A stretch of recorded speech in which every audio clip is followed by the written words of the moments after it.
De Broglie equation. De Broglie, what he says that every matter in this world can behave as a wave.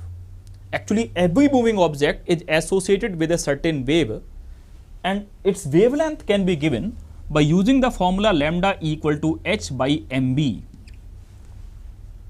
Here h is Planck's constant, m is mass of that object, and v is the velocity with which the electron or the particle, that substance, moves. For example, suppose he said that an electron is moving at the speed of 5 meters per second, find its de Broglie wavelength. So how it will be solved?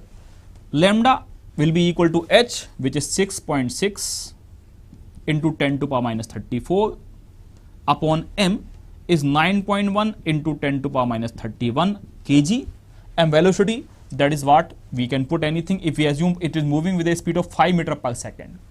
On solving this, we get the wavelength of the electron, moving electron here.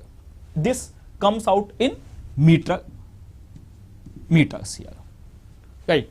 Now, the case is that actually de Broglie wavelength is significant only in case of subatomic particles.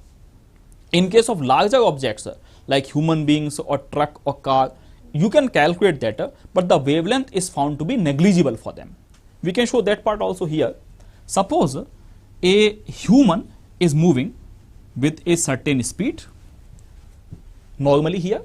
So we take the mass of the human, average mass we assume to be 50 kg, and velocity we assume to be 5 meters per second if he is moving, otherwise 2 meters per second you take.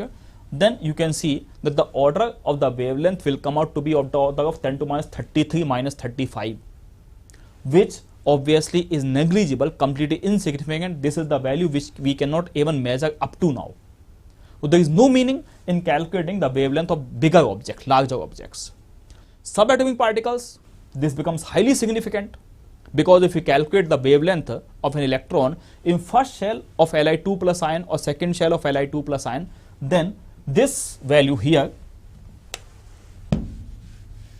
mass will be taken as 9.1 into 10 to power minus 31 kg, and velocity if we calculate, this comes also in very high powers of velocity. We have got the formula 2.18 that already we have studied there. If you substitute it here, then this value does not come out to be insignificant. So in case of subatomic particles, this value of lambda becomes significant, cannot be ignored.